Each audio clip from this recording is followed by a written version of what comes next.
Welcome to the Ad Nauseam podcast, where classical gourmands everywhere can finally get their fill. Join us for a delectable discussion of Greco-Roman civilization stretching from the Minoans and Mycenaeans through the Renaissance and right down to the present. And now, ladies and gentlemen, here are your hosts, Dr. David Noe and Dr. Jeff Winkle.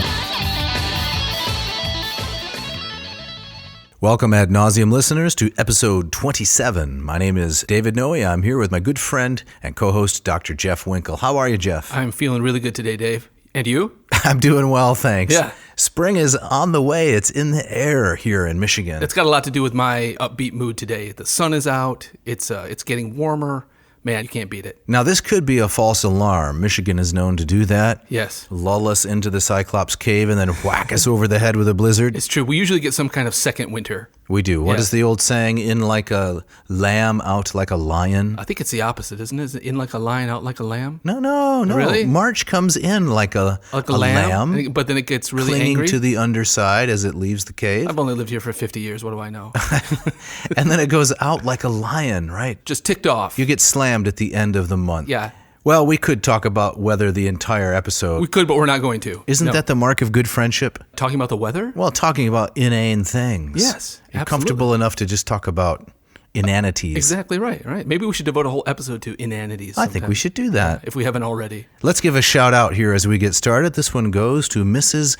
Luciella Foster. Luciella Foster. Who is this? Luciella Foster, one of our loyal listeners. I think the man's name is Mr. Chambers. Okay. He sent this along. He said that Luciella taught him Latin at the high school in Harrisburg, Illinois in the late 60s, and that this woman was such a fantastic Latin teacher that years later he still remembers the lessons. That's fabulous, right? And she turned 100 years old. Holy smoke. Centenarian this past summer. And so, Luciella, if you are listening, we would like to give you our sincere and heartfelt thanks.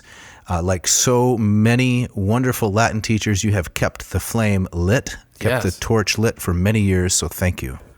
All right, so this week we are continuing our look at the fantastical adventures of Odysseus, which take place between books 9 and 12. And today we're focusing on book 10, which is made up mostly of what happens on Circe's island. And so we'll cover a couple of the smaller adventures that lead up to that and then talk about the famous turning into pigs of Odysseus' men and how they get in and out of that jam. Yeah, that's great stuff. So, Jeff, you're going to start us out with the opening quote, right? Yes, I am. Let's have it. Yeah, so this is from an author, Madeline Miller, who is a classicist, but wrote a couple of really wonderful versions of ancient myth, the Song of Achilles and Circe, which is apropos for today. And you're a big fan of Ms. Miller, right? And I am. Like her. I'll say more about kind of her work when we get down to talking about Circe in particular, but it's really great stuff. And I say that as someone who's really skeptical of most kind of updatings of myths, would tend to be kind of either cheesy or horrible. Or, I thought I was the skeptical one. You are, okay. But I join you there. Okay, great. Right? It's good to have company. So this is a welcome exception to that, right? So this comes from an interview where she's talking about her approach to Circe, and she says, "I really wanted Circe's story to mirror the Odyssey. In the Odyssey, there is this longing for nostos, the Greek word for homecoming. Odysseus is searching for his homecoming. Even once he gets to Ithaca, he sort of has to find a way to defeat the suitors and reestablish control over his household and reestablish his relationship to his wife. I think Circe also spends a lot of the novel in her story longing for nostos. I wanted her to be looking for her family, her real family, her found family in a sort of home, but she doesn't know where it is. It isn't like Ithaca. It doesn't exist geographically. It's something she has to decide and create. In that sense, I think she has all these qualities, but she doesn't have a community. In order to have those qualities, she has to live entirely alone. So the one thing she still lacks is connection."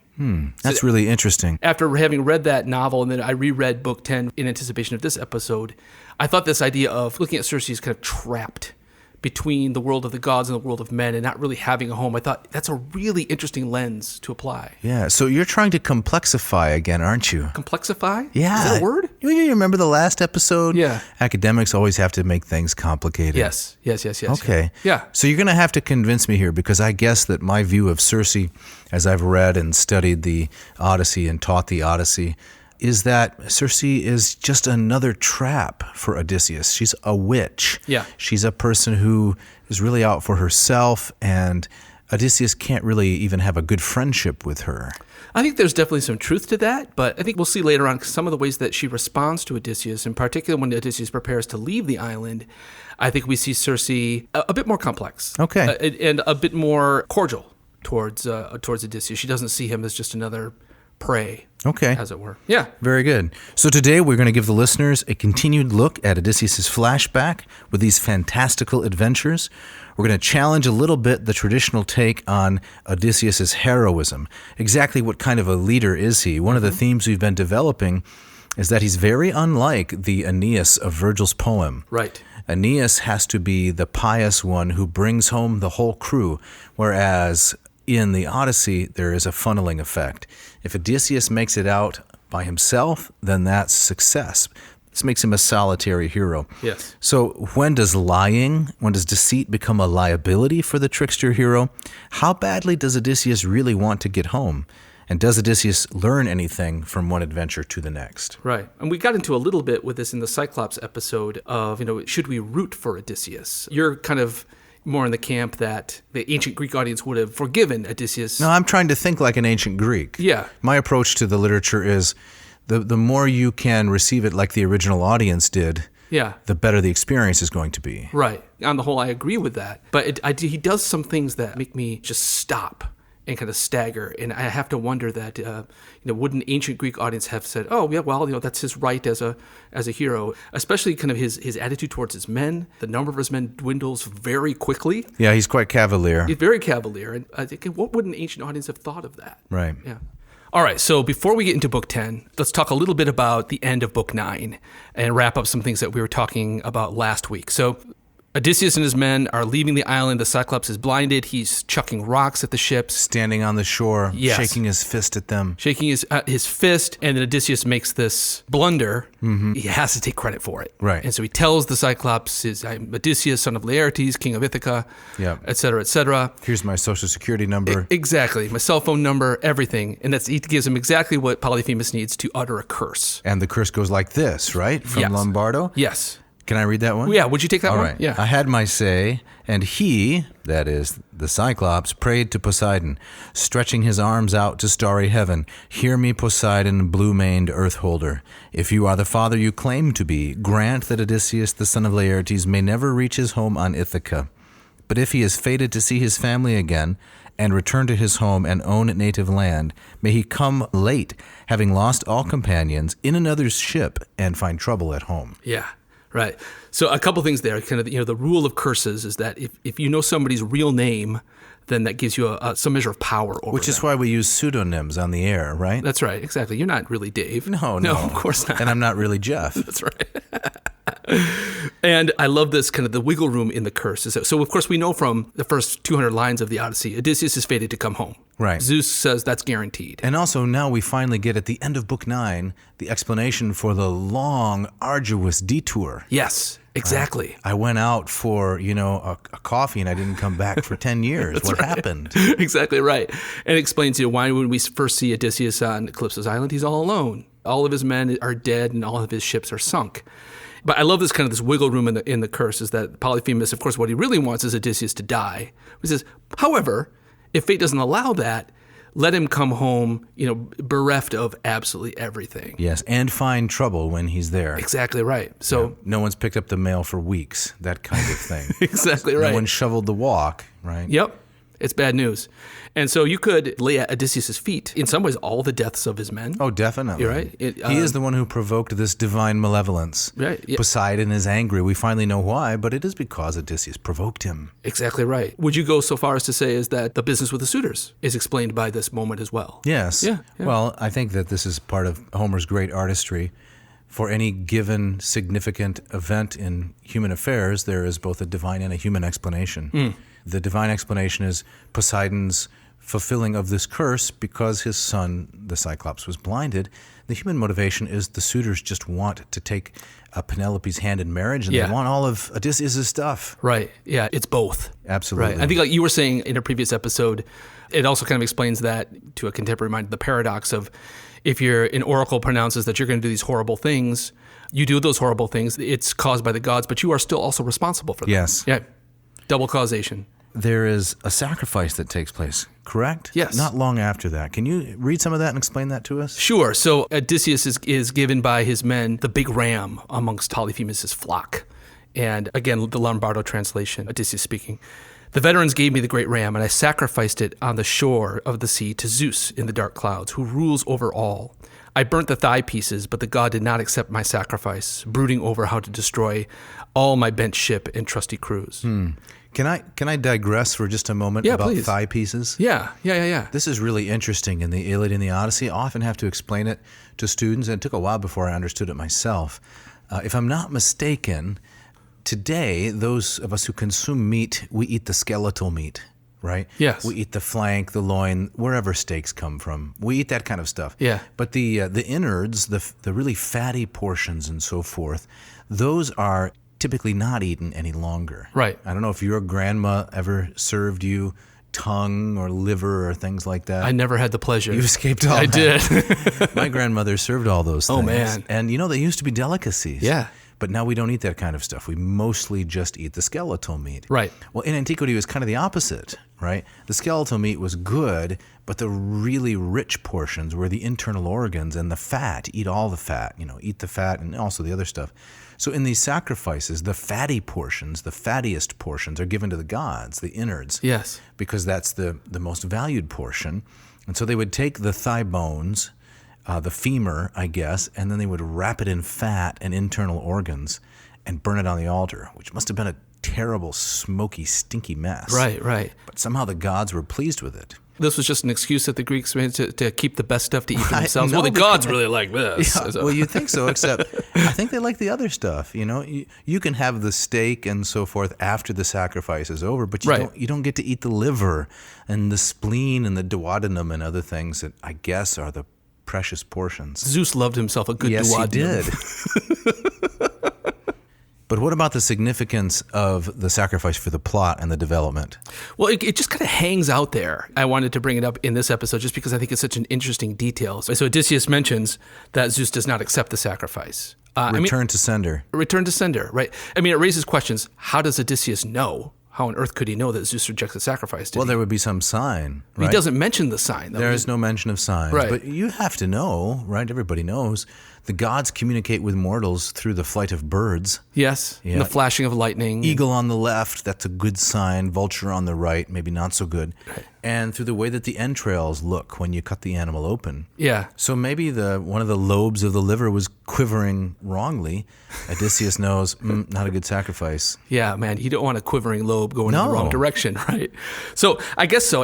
But it just kind of hangs out there. It's never explained.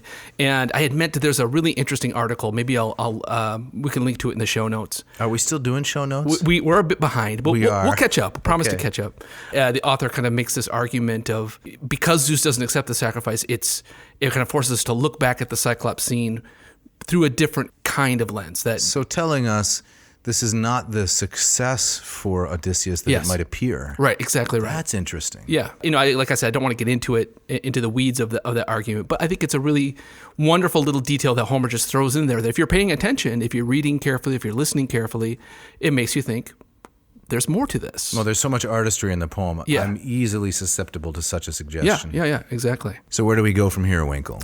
The first place that Odysseus' men wind up after the Cyclops Island is the island of Aeolia, where they encounter Aeolus, The king of the winds. the king of the winds. And Odysseus receives, Aeolus bags up for him all the ill winds, the things that would keep him from home. Is this in a Ziploc or something? I think it's one of those, like a Stay Fresh pouch. It has to be something that's hermetic. Am I correct? It would have to be, right. 'Cause otherwise the winds would leak out. Right, exactly. And when you say a wind bag, we're not talking about politics, are we? No, we're talking about Odysseus. This is an actual bag of winds. This is an actual bag of winds, right? And if all of the winds are in there except the one that he needs to propel him home, then he's good. He's right? good. He'd be home in, 3 hours. Yeah. And so Aeolus bags up these winds for Odysseus, and he brings him back to the ship. And here, too, I always find my students, this scene also drives them crazy because Odysseus gets back on the ship, and he proceeds to take a nap. And he doesn't tell his men, hey, don't open the bag because it's filled with all these horrible winds. It's not marked somehow with a Sharpie or something. That would have been an excellent idea. Don't open before Christmas. Right. Nothing like that. It's just a big old bag. So why are your students bothered? They're bothered by it because why doesn't Odysseus tell his men, don't open the bag? And of course, his men immediately suspect he's hiding treasure. He's keeping this from us. And their curiosity gets the better of them. It's a kind of Pandora's jar, Pandora's box archetype. I'm reminded of the late classical scholar E.R. Dodds, author of many important books. I love E.R. Dodds. One in particular, The Ancient Concept of Progress. And he's talking there about Sophocles and tragedy, and he says that if it's not in the play, it doesn't exist. So here's a criticism, or here's a principle of literary criticism. If it's not mentioned by the poet, it doesn't exist. Yeah. And therefore, you can't, as an audience member or reader or spectator, you can't criticize what didn't happen. What didn't happen? Okay. I find that a very valuable and helpful way to approach something like this question. Why didn't Odysseus take this action? It's really an illegitimate question. I think it's based on the false idea, the false notion that we thoroughly understand the narrative environments in which we're situated. And that's just not fair to ask of Odysseus. Okay. A natural thing to do after this long interaction is to take a nap. Isn't that natural? It's true to him as a character. I suppose I think in the aftermath, it reveals the kind of innate distrust that there exists between Odysseus and his men. So there it drives the story in some sense. Yeah. And so I think you could answer that illegitimate question of why doesn't he tell his men is because he doesn't trust them and they don't trust him. And so he wouldn't even think to tell them what's in the bag. Odysseus' men come off as very simple. Yes. In many regards, right? Kind of driven to kind of howling with terror, cowering in fear. I could see why Odysseus, I'm not going to tell him what's in the bag. Or you could also say he's not going to tell them what's in the bag because they wouldn't believe him anyway. So, and in fact, it might provoke them to open it. Right. Or to explore. Yeah, exactly right. So maybe it's a better idea just not to tell them about the danger. He should have just hidden the bag. Or used it as a pillow when he took his nap. Once again, like a whoopee cushion. But once again, Winkle, if the poet doesn't mention it, you can't legitimately criticize it. All the things that he could have done, right? Yes, yeah. I like to say at this point, Homer has a suggestion box, so you can leave a suggestion as to what he should have done. That's kind of okay. You're kind of a killjoy, though. You're taking a lot of the fun out of exploring the poem, and you're right. Alternate endings, alternate realities. But I like that. That's a good anchor to come back to, though. You mean the Dodds quote? The Dodds quote, right? Because without that, it could really kind of go off the rails. Definitely. Yeah. So the winds do get out of the bag. They do. Okay, and what happens next? Well, they're blown back to Aeolus's island, and so he returns to the checkout, and he says, "Could you rebag these, please?" and Aeolus says, "No." And actually, Aeolus is he's terrified because he takes this as a sign that he says, "You must be amongst the most cursed of men." Yes, I love Aeolus's cameo at the beginning of the Aeneid. Remind me of this. I'm not remembering that. Juno goes to him and says, "Can you destroy Aeneas' fleet?" Oh, yeah. And here I have this lovely nymph, Deiopeia, and you can marry her and lead a standard Roman life, have lots of children. But Aeolus is vaunting himself in his empty cavern. It's a very memorable line, and I like that. Yeah. Great stuff. I don't know what it has to do with this episode, other than I really like it. You're a fan of Aeolus. I am. Yeah. I think Aeolus, to his credit, he says, "Okay, no, this is some bad mojo happening here, yeah, and I'm not dealing with it." Anyone with that much bluster, I can relate to. And of course, Odysseus, he puts it all on his men. Let me just read from the Lombardo translation again. And so this is Odysseus. Again, I find the layers of this so interesting. Is of course all this happens when Odysseus is asleep, but he imagines his men saying something like this: "This guy gets everything." Wherever he goes. First, he's freighting home his loot from Troy, beautiful stuff, while we, who have made the same trip, are coming home empty-handed.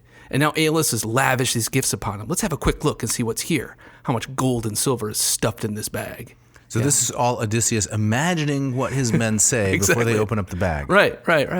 And it's so easy to read that and kind of take it as kind of a real-time narrative and say, oh, that's what his men said. But of course, we have to always remember this is Odysseus as the last man standing, The dishonest one. The dishonest one telling this story. I mean, none of his men are around to say, hey, it didn't go like that. You know, somebody tripped and the whoopee cushion went off. And right? So who knows? Can't be held responsible. But these are questions we can't ask, right? Because it's not in the text. Well, you can ask it. I just don't think it's an especially fruitful line of inquiry. Fair enough. Why didn't he do X or Y? I don't know. It's not in the story. It's another story. So move it along. Okay, all right. To the Lastrygonians. Right. Mm-hmm. So this is the last adventure before we get to Cersei's Island. And it's a doublet, I understand, of the Cyclops episode? That's the way I've always read it. So in literary terms, what is a doublet? Is that something you wear to the fancy ball next to your rapier? Or what is that? A doublet? Yeah. Yes. It's something kind of like you wear around your neck. It's like tie it next to your cummerbund. Exactly right. It's very, very fashionable. But in literary terms, what is a doublet? It's like another version of the same story. I don't say that as kind of a settled fact, but there's a lot of similarities between the Lastrygonians and the Cyclops. They're cannibalistic. They like to chuck rocks. How do they feel about sheep and cheese? I don't think that comes out. But okay. I think what's really interesting is that the Lastrygonians present themselves as much more civilized than the Cyclops. And I think that's a key part of the story. But I know that they have smooth roads. They have smooth roads. They got wagons, and they have houses with good roofs. Well-roofed houses. Well-roofed houses. Those would be asphalt shingles, I assume. Oh, absolutely, right? Or maybe even corrugated copper. Oh my gosh! Now you're talking well-roofed. That's right. Right. With maybe like a 35-year guarantee. Absolutely. Like yeah. So I think there's some theories that maybe at one point this was one story and it kind of split off into these two. But I think it works really nicely here because one of the questions we at the beginning of this episode asked, or we considered asking, was, does Odysseus learn anything? And so he comes to the island of the Lastrygonians, and and having had this very uncivilized experience with the Cyclops, he's looking for certain things, and he sees these smooth roads, he sees evidence of wagon traffic, and these really nice roofs. He's saying, okay, now we're dealing with civilized people. Now here's a place I could expect Xenia. But he doesn't go to look for a gift. And not explicitly. Okay. Right. It's not in the text. Right. But I think he's on safer ground to look for help. And then we have this young woman who comes to collect water. I see her as kind of like a false Nausicaa. And so there may be kind of a double of that scene. A lot of these scenes I think we're supposed to read against the extreme hospitality on Phaeacia. Okay. And so these are kind of abominations of all of that. So just to catch the audience up here, make sure we're all together on this, as Odysseus, after the games, is recounting to Alcinous and Arete, the king and queen of the Phaeacians, and their daughter Nausicaa, he's recounting all of these wanderings. Yeah. And this interesting place, Phaeacia, has received him with great Xenia, great hospitality. Now he's telling these stories as part of a flashback, the places that didn't receive him well. Exactly right. And in some ways, you're probably going to find this pushing it way too far. I usually do. Right. Is there going to be any complexity in this? Have you seen the movie The Usual Suspects? No. Okay. It involves this. Quentin Tarantino, is he involved in that? He's not, although it's very Tarantino-y. Yes. But it involves I think this. The term is Tarantinesque. Tarantinesque. Okay, thank you. But it involves this character who tells this elaborate story with all of these kind of fantastical details. And to spoil the movie for everybody who hasn't seen it, they discover that he, in the end, was just making up the whole thing and taking pieces of pictures that he saw on the wall behind the cops and stringing it together in this impromptu narrative. Impressive. It's great. Could this person be a guest host on the podcast? Oh, man. It's Kevin Spacey, the actor. He's kind of persona non grata right now. He's out. But could we see Odysseus here as a kind of Kaiser Soze? That's the character, kind of making things up to kind of flatter the Phaeacians by telling them about similar places that take their values and twist them in an awful kind of way. I don't know. Fascinating. So this idea that Odysseus is he's made up all of this. None of this is true. So Odysseus doesn't seek hospitality from the Lastrygonians, despite the appearance of civilization? Right. They kind of get sucked in. Okay. And then the Lastrygonians attack. And what happens to his fleet? It's decimated. It's absolutely decimated. In this scene, the vast majority, Homer's not specific with numbers, but in terms of numbers of his men, I think the idea is that most of them are killed here. He has 12 ships, is that right? 12 ships. Coming in, and how many of them leave? One. Just one ship is left. It's just one. Odysseus' own ship is hidden around a cove. The rest are sunk. Homer describes the Lastrygonians spearing his men like fish. Yeah. And they escape by the skin of their teeth. So just to be pedantic for a moment, which actually is one of my specialties, this is a good use of the term decimate because only 1 out of 10 of the ships survives. That's right. A little bit more than 1 out of 10. Yes, exactly. It's a proper right. use. Exactly right. So what's coming up after the break? After the break, we're going to finally get to Cersei's island and all the crazy things that happen there. We're going to meet the lovely magical witch. Yes. All right.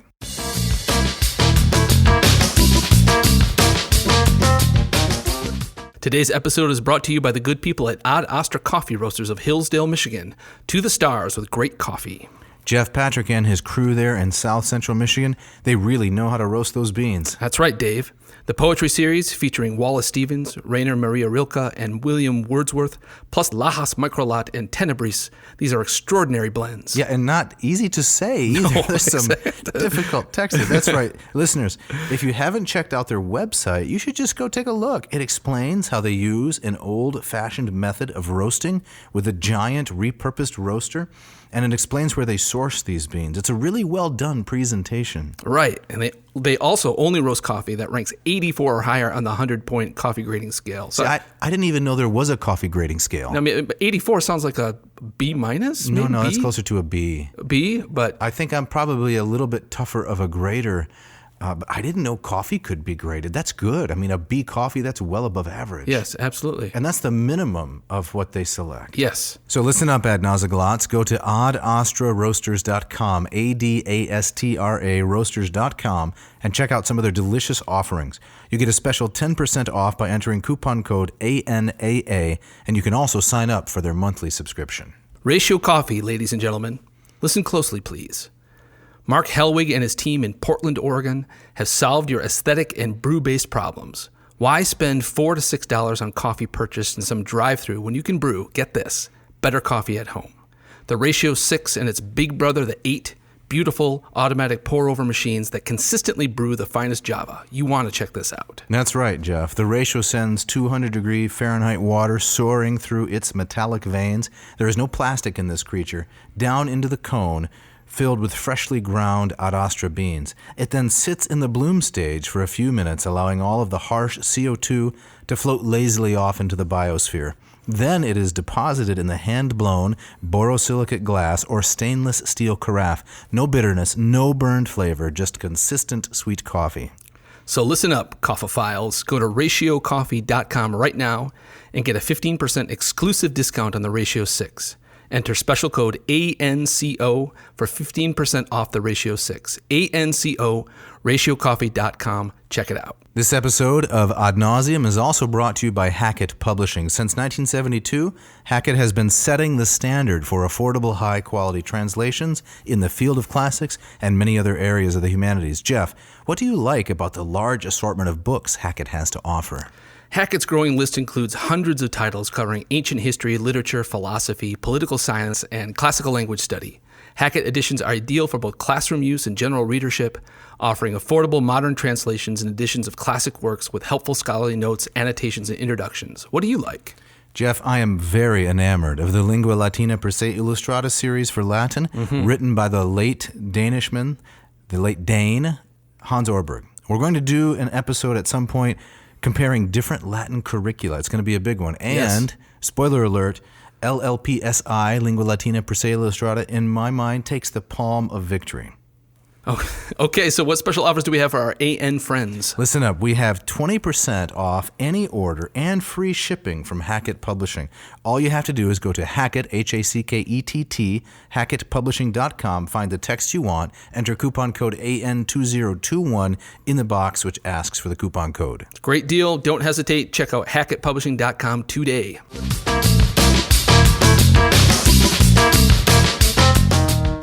All right, so now Odysseus and his men wind up on the island of Aiaia. What is that again? Aiaia. How many vowels are in there? There we got, well, let's see, 1, 2, 3, 4, 5. How many consonants? There's none. None. No. So you don't need to buy a vowel. They've all been purchased. It's Aiaia. Aiaia. Okay. Exactly right. Yeah. And so this is the island where we meet the witch/goddess Circe. So I'm going to read a little bit of the Greek there. This is Book 10, lines 135 and following. And this is the moment when we meet Circe. Let's hear it. Aiaien desnesena fi komethen thadanaya. Kirke eu plakamos de ne theos au deessa. Au taka sig ne te ala offronas I etao. Amfodeng kagatain fa esimbro tu e elioia. I had trouble with that one. Metras tek perses teno keanos tekapaida. Right, excellent. This roughly, Lombardo translates this as a dread goddess with richly coiled hair and a human voice. She is the sister of dark-haired Aeetes, and they are both sprung from Helios and Perse, daughter of Ocean. So she is, as the listener heard, she is euplakamos. Yes. Which means nicely haired. Nicely haired. Remind you of someone? It reminds me of a Calypso, right? Yes, in a previous episode. Remember when we went on that long tangent about hair care products? Oh, I remember it very well. Yeah. I think the audience loved that. They loved it. Should we reprise that? I think we could do another 12 minutes on... Okay.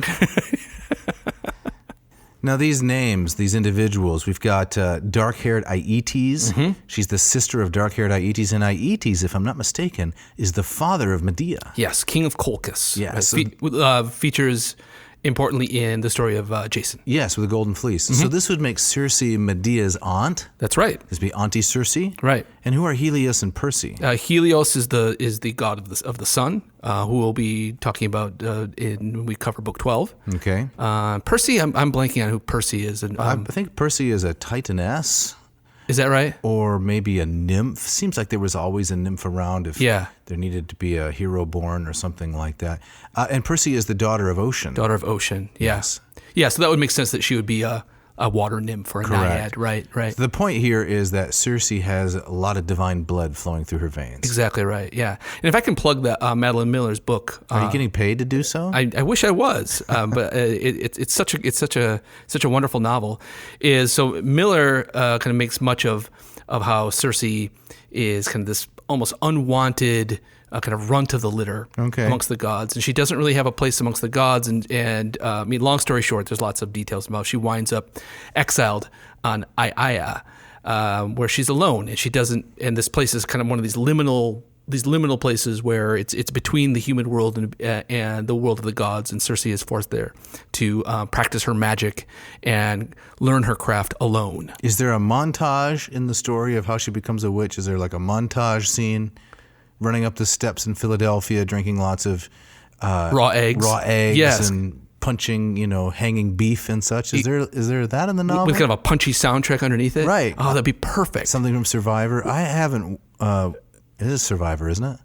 The band Survivor. Yeah, exactly. Yes. Right. Yeah. I haven't read the novel, but you like it quite a bit. Yes. In its presentation of Circe here. Yeah, but I think it's lacking kind of an 80s action movie montage. You could use one, right? Like where she see her, mixing up the various pharmaca and not succeeding at first, but then getting it right, and the music builds, and then she's.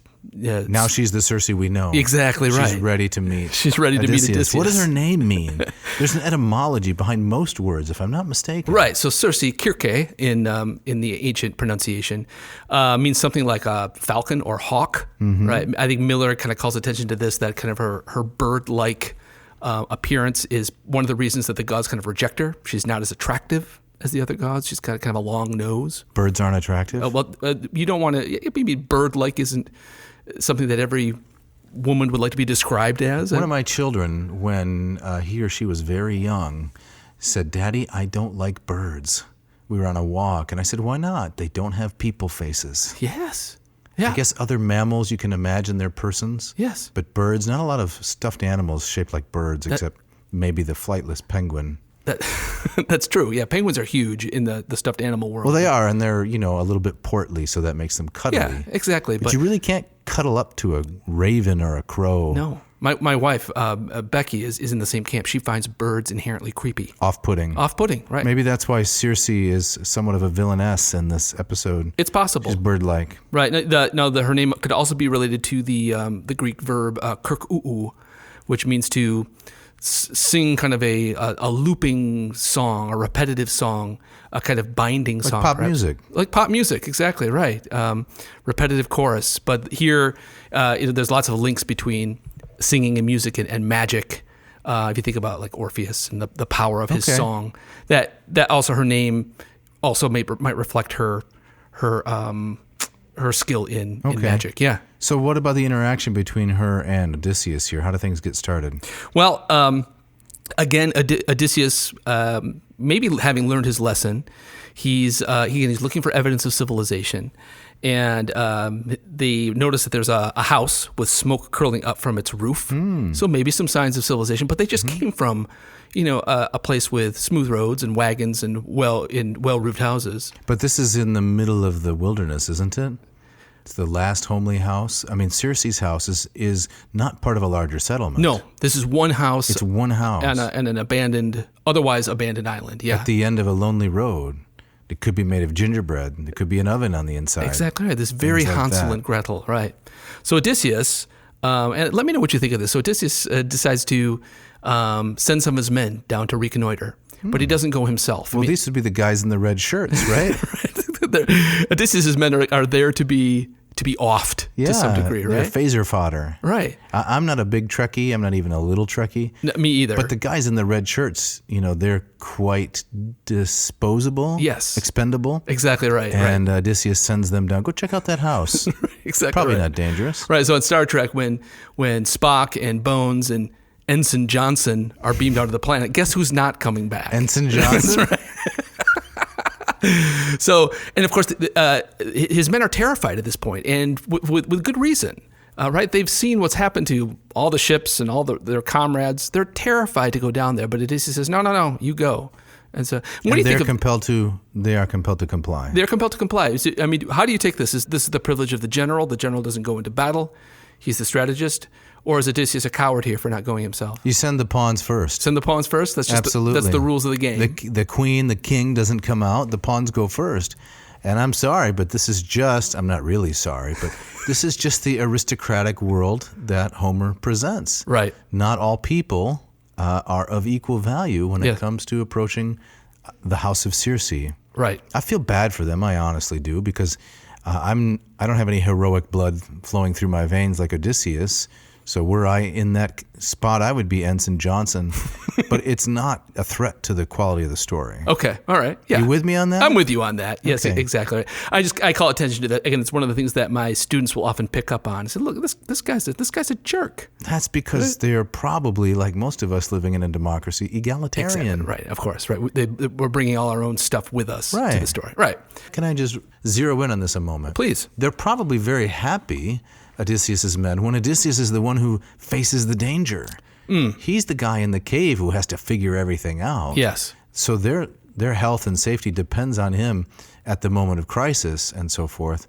So it's kind of paybacks. Now they have to go do their duty. Gotcha. Still doesn't sit entirely well. Yeah. No, I hear you, though. But I mean, I like one of the things that we're doing here is we're kind of reading these adventures against each other. And I think we're meant to see that and not treating them as the kind of these isolated events. And so I think the Cyclops, the Laestrygonians, and Circe, it all kinds of builds upon each other. And I like how Homer calls to attention that his men are getting more and more terrified. It's very human. And there's some porcifying coming up, There's right? some big-time porcifying coming. So his men, led by Eurylochus, one of the few named members of Odysseus' crew, they go down there, and Circe sees these chumps coming. And we see her kind of surrounded on the stoa of her mansion are foxes and wolves, and I think we're meant to imagine that these are other previous chumps. visitors. Exactly, that wound up on her shore. And so she sees them, she mixes them, under the deception of hospitality, she mixes them up a drink, and they drink it, and they all turn into pigs. So she's slowly building her own menagerie. Yes. Wasn't there some bad movie, Iona Zoo, something like that? Matt Damon. I never saw it. Scarlett Johansson. Okay. Yeah, I always love a good zoo movie, typically. I mean, is that a genre? Is that a subgenre? The plot possibilities are endless, right? The animals are in the cage. What's coming next? Animals are out of the cage. Can we get them back in the cage? Right. It's a zoo movie. So I think you've just described every zoo movie ever made. It wasn't difficult. Who doesn't love so you own a zoo? I can't remember the name, but in any event, we own a zoo. It's a terrible title. It is. Yeah, you should too. So this is what she's doing. She's slowly building this menagerie based on unsuspecting visitors. Right. Does Eurylochus get turned into a pig? He does not. He kind of hangs back because he smells what's coming, and he gets out of there. So he runs back to the ship to tell Odysseus what happens. And he says, let's get out of here. I mean, at this point, Eurylochus is saying, forget the pig guys. Death trap. Let's get out of here. It doesn't matter. They're lost. Let's go. But of course, Odysseus says, this sounds interesting. And is this because he loves his men and wants to rescue them from a life of swinish behavior? I don't think so. I think he's just curious. He's curious. If his men get saved, well, so much the better. But I don't think that's why he says, well, I'll go down there and save the day. Is this the origin of the phrase curiosity killed the pig? I think it might be. Okay. Right? Yeah, and then later it's transferred to the cat somewhere down the line, right? So yeah, I think it's just, it taps into that curiosity. So again, I think if you're paying attention to the Cyclops scene, to the Lystragonians, okay, what is Odysseus potentially going to fall into here? Is his curiosity going to be not the end of him? We know he's going to survive, but what kind of horrible thing is going to happen next? And now we get the Deus Ex Machina. Yes, exactly. Someone appears, and Yes. it is Hermes. Hermes. Right, and what does he come down and offer Odysseus? Well, he has some kind of apothecary knowledge, right? Yes. He just got off a shift at Walgreens or CVS. Yes. And he brings with him something called MOLY. MOLY. Yeah, some kind of magic plant. Nobody knows exactly what it is. No. Now, I think that it's also a chocolate, an unsweetened chocolate drink. Yes, mole. Mole. Yes, exactly right. It's very popular in Mexico. Exactly. It's kind of it's often in a sauce. Right. Yes. It's delicious. Very delicious. But I don't think there's any connection, although when I was first reading Homer, I was wondering, is there any connection here? Right. I don't think so either, but nobody really knows what this magic plant is. No, a lot of speculation, but it somehow prevents him from falling under Circe's spell. Right. So Circe, she is a witch that uses the pharmakeia. If you remember, we talked about like with Helen, right? Down on the pharmaca. Exactly. As you entitled it. That's right. And so in some ways, Hermes says, let's use kind of her own specialty against her. And so it's plant magic, right? And so let me just read from Lombardo's translation again. Hermes says to Odysseus, take this herb, the mole, with you when you go to Circe, and it will protect you from her deadly tricks. She'll mix a potion and spike it with drugs, but she won't be able to cast her spell because you'll have a charm that works just as well, the one I'll give you, and you'll be forewarned. When Circe strikes you with her magic wand, draw your sharp sword from beside your thigh and rush at her with murder in your eye. She'll be afraid to invite you to bed. She'll be afraid. She'll be afraid and invite you to bed instead. Don't turn her down. That's how you'll get your comrades freed and yourself well loved. That's some odd advice altogether. It is, but it ends up working, right? So Yeah. I think what's going on here is that he says you not only need to diffuse her plant magic, her magic wand. She says, but also it's the you need to seduce her somehow. Exactly right. Bring her under your power. Exactly right, because the power of the bedroom, the power of sex, is also something that is very common with female witches as well. Yeah. So we got to tread lightly here. We do. Family show. Exactly. But we go where the text takes us. Exactly right. So Circe has more than one trick up her sleeve. Yep. And does this work? It does work. Right. So Odysseus does exactly as Hermes advises. The wand doesn't work. Odysseus threatens Circe with a sword and makes her promise that she won't use any of her charms and her magic on him to bring him down. And then Circe realizes who he is. Yes. And that there was a prophecy. The gods have been setting the stage once again. Hermes has prophesied Odysseus' arrival, and now they begin a romance. Exactly right, which lasts for a full year. At the end of which, Odysseus convinces Circe to turn his men from pigs back into men. Yes, that's right. And he goes back to the ship where some of his men are still waiting. And they've been waiting for a year? Well, no, it's not quite this is still at the beginning of this, right? Okay. So the long period of time has yet to come. But he tells her, hey, everything's cool at Circe's house. Come on down. There's food. There's drink. And one of these details that I really love is Eurylochus, that same guy that escaped the first time. Again, he speaks up and really stands up to Odysseus. And again, Lombardo's translation, he says to the men, why do you want to do this to yourselves? Go down to Circe's house. She will turn you all into pigs, wolves, and lions and make you guard her house. Remember what the Cyclops did when our shipmates went into his lair? It was this reckless Odysseus who led them there. It was his fault they died. This is great. So Homer has one of Odysseus' men criticize Odysseus for every wrong turn of the last few books. Right, and I think there's lots of reasons to think that Eurylochus is pretty much on the money here. Absolutely. Right. And so Odysseus, he thinks about drawing his sword in that moment and chopping Eurylochus' head off. So why didn't he? He's talked out of it. One of the other men speaks up and just says, "Hey, come on. This would be unfair. Let's put this aside. There's a party going on. Let's go." It's not very heroic of Odysseus not to kill him. So you would have preferred a... Well, I don't know about my preference. I didn't write the story, but Achilles would have killed him. Yes. Would have dispatched him in a moment. But Odysseus is a different kind of hero. Okay, but right? remember how Odysseus acts in Iliad Book 2. When Thersites, a nobody, sort of leaves his station and starts telling the men they should just quit the plain of Troy. Agamemnon is a coward, and let's take matters into our own hands. Odysseus takes up his staff and beats him soundly. Yeah, that's exactly right. So maybe kind of a beat down here for Eurylochus. Maybe not a beheading. Yeah, not an execution. Okay. Yeah, but at any rate, we don't get anything like that. No. And meanwhile, back at the party, they go down to Circe's house, and now it's nothing but fleecy garments and oily rub-downs as far as the eye can see. And so this goes on day after day.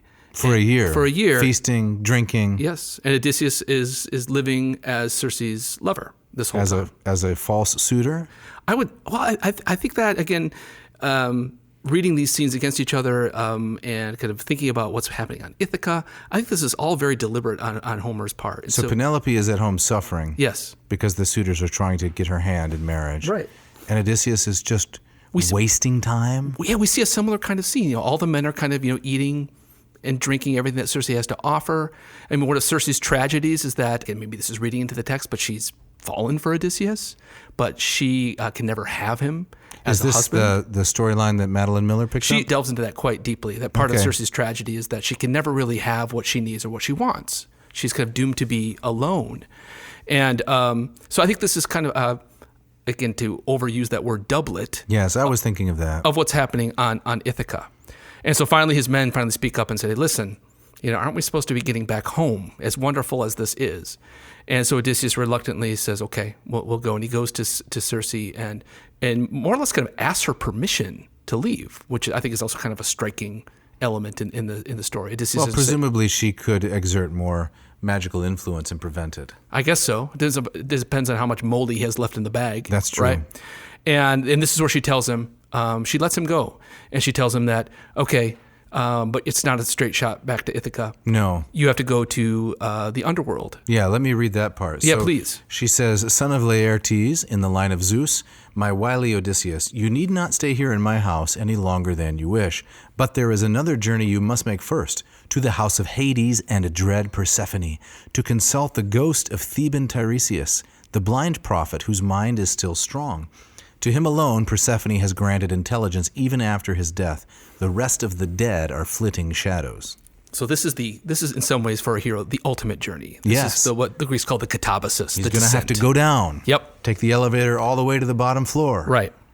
And this is book 11, which we're going to cover not next week. Next week, but in a couple weeks. 2 weeks from now. Yep. But there's one more element here in book 10 which is significant, and that is the death of one of Odysseus' men. Yes. A man named Elpenor. Elpenor, who Odysseus describes as not much of a warrior and not all that smart. Is he on the top of Circe's house? Something like that. He's on the roof and he falls asleep. Fetching a frisbee or something like that. Exactly right. He falls asleep and falls off. Falls off and breaks his neck. And is just laying there in the bushes. Right. He shows up again. He's very important in book 11. We won't say exactly how. Right. But he's left there dead. Dead to... And they all leave not knowing that he's dead in the bushes. Dead in the bushes, and nobody seems to notice that Elpenor's not around. Yeah, where's Elpenor? Nobody thinks to ask. That's pretty sad. So Circe leaves them a ram and a black ewe by their ship without anyone noticing. I love this little detail. Is that it's not like Calypso, where Calypso, she threw a fit. This is not fair. Why should Odysseus be taken from me? And she also had lovely hair, we might mention. Well, but so did Circe. That's what I'm saying. Also, in addition to Circe. Yes, okay. But this lovely-haired witch goddess, she behaves quite differently. She does, and I love this little wonderful detail. Is that she tells him that to contact the ghosts in the underworld, you're going to need to make this specific sacrifice. She puts these animals by the ship. And she just kind of drifts away without them even noticing. She leaves this gift and she lets him go. Huh. Yeah. Well, that just about finishes up this episode. We got to get out of here. The Grand Rapids Euchre Club is coming in for card night. Euchre. Yeah, you know euchre, right? The Midwest phenomenon. Yes, exactly. Turn down a bower, lose for an hour. That's right. Farmer's hand. Yeah, those guys get rowdy. Oh, they do get really rowdy. Yeah, so we got to get out. We better get out of here. So Yes. we want to say a big thank you to our sound engineer, Miss Mishka Fernando. Yes, thank you, Mishka. You put all this together so wonderfully. We've gotten some great viewer mail recently, or listener mail. Yes. And if you would like to be a part of the Ad Nauseam Empire, you can send email to jeff@adnauseam.com. Don't forget the V. Or to dave@adnauseam.com. We'd love to hear from you. Show ideas, objections, complaints, quarrels, compliments, anything you want. Yes. Check out the website. We do occasionally update it. That's adnauseam.com. And don't forget to leave a review on the platform of your choice. It really helps to get our podcast in front of more eyes and ears and raises our profile. Now, Dave, what are we talking about next week? Next week, we have a special guest. Yes. We have Dr. Susan Wise Bauer, and she is a famous pedagogue. She's written a number of really interesting books, most notably The Well-Trained Mind.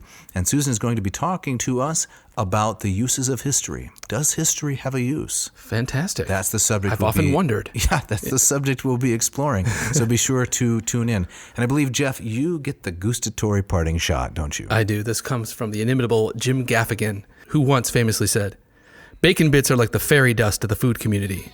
Don't care for this salad? Bibbidi bobbidi bacon.